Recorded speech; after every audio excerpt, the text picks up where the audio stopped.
Hello everyone, my name is Rendra Amila. I would like to thank to all the judges to give me the opportunity to give my opinion about this motion. Um, Today's motion, today we stand firmly in this proportion of the motion. This house would ban artists who are committed in child grooming. Child grooming is a horrific crime that exploits the most valuable members of our society, children. Um, where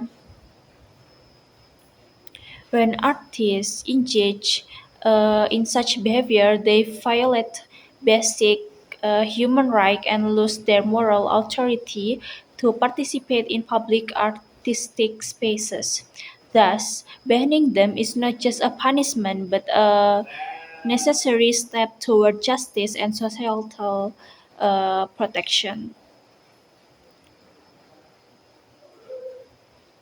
Uh, First, protecting society from predators is the first reason why we should ban artists that involve in child grooming. First and foremost, allowing convicted child groomers to continue their artistic careers poses a risk to society. These individuals often use their influence and popularity to manipulate and exploit young fans. By banning them, we cut off their access to an audience and prevent them from using their platforms to harm others. History has shown us cases where artists abuse their fame to groom minors. If we do not impose strict consequences, we allow a cycle of exploitation to continue. A ban ensures that convicted predators no longer have the means to maintain power or repeat their offenses. 2. Art cannot be separated from the artist. The opposition may argue that we should separate art from the artist, that someone's work should be appreciated regardless of their crimes. However, this argument is flawed. Art, art is deeply personal and often reflects their values, belief, and experience of its creator. When we continue to support the work of a convicted groomer, we indirectly contributed to their influence, wealth, and cultural legacy. Moreover, the presence of such artists in the industry sends a dangerous message that talent can excuse criminal behavior. We must reject this nation and prioritize ethical responsibility of our artistic contributions. The third reason is justice for victims and moral responsibility. Banning convicted groomers is a necessary step is in standing with victims. Many survivors of grooming face lifelong trauma, and seeing their abuser continue to thrive in the public eye can be deeply damaging. Allowing such artists to continue work diminishes the severity of their crimes and disrespected those who have suffered. A ban serves as a strong statement that society does not tolerate child exploitation under any circumstances. It reassures a victim that justice is being served and that thirds future offenses by making it clear that such action have irreversible consequences. The conclusion is we must prioritize the safety of society, the integrity of the art, and justice for victims over the career of convicted predators. Child grooming is not just an ordinary crime, it is a violation of fundamental human rights that should result in permanent professional exclusion. Allowing such artists to continue work, normalize abuse, and disregard the suffering of victims. For these reasons, we strongly propose this motion. Thank you.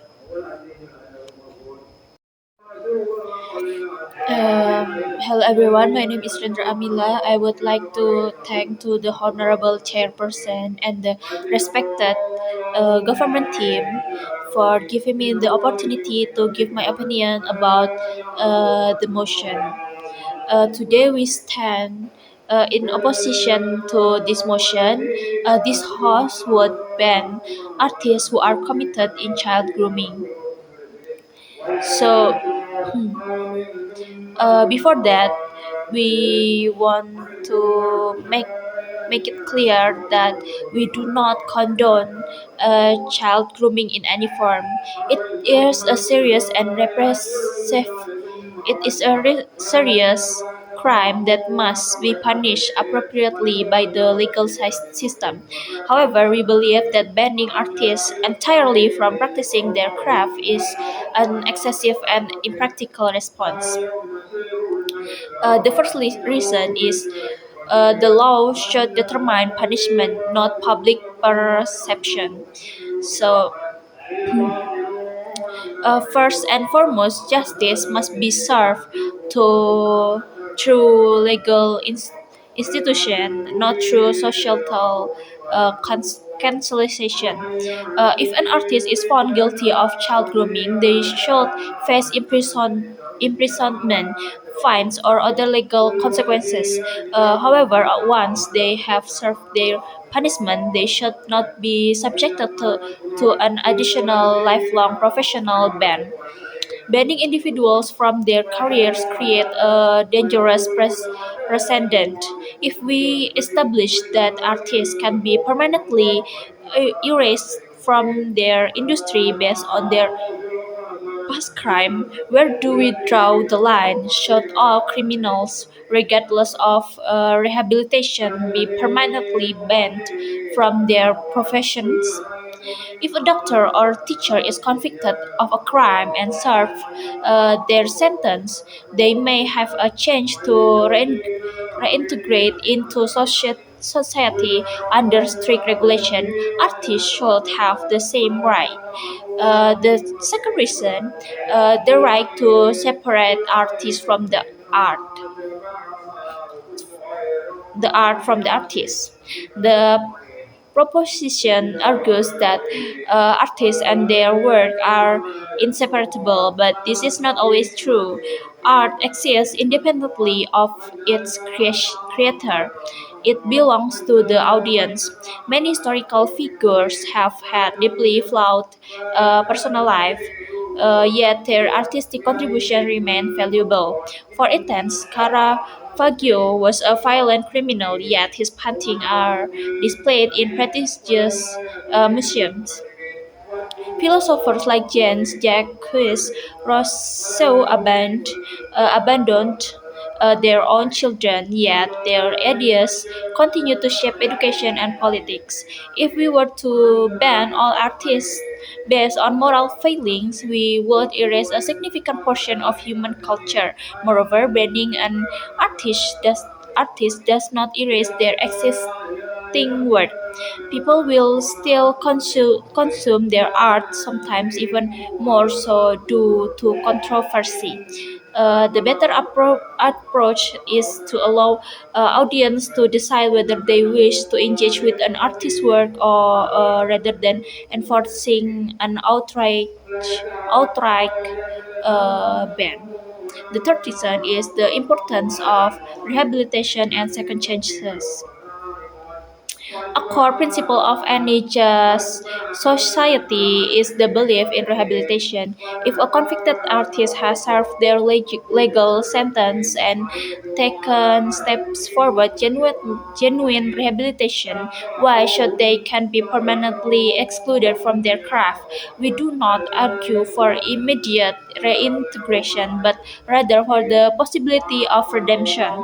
This is particularly important when considering the varying degrees of offenses and circumstances. Some individuals may have committed their crimes decades ago and undergo significant transformation.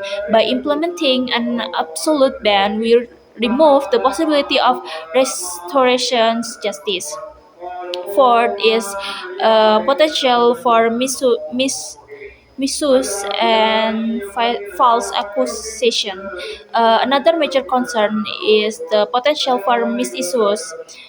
In today's society, climate accusation, whether true or false, can destroy careers overnight. If a mere accusation is enough to trigger a professional ban, we risk punishing innocent individuals before due process is complete. Even in cases of conviction, there are complexities. Legal system differs across countries, and not all cases are equally severe. Uh, by enforcing a blanket ban, we create a culture where people are permanently marked by their worst mistake with no chance for defense, context, or redemption. So, in conclusion, while child grooming is a horrific crime that must be addressed, an outright ban or convicted artist is not the appropriate solution. The legal system should determine punishment, not public outrage.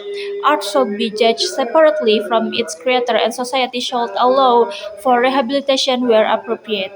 A just society punishes wrongdoing but also allows for reform. For this reason, we strongly oppose this motion. Thank you.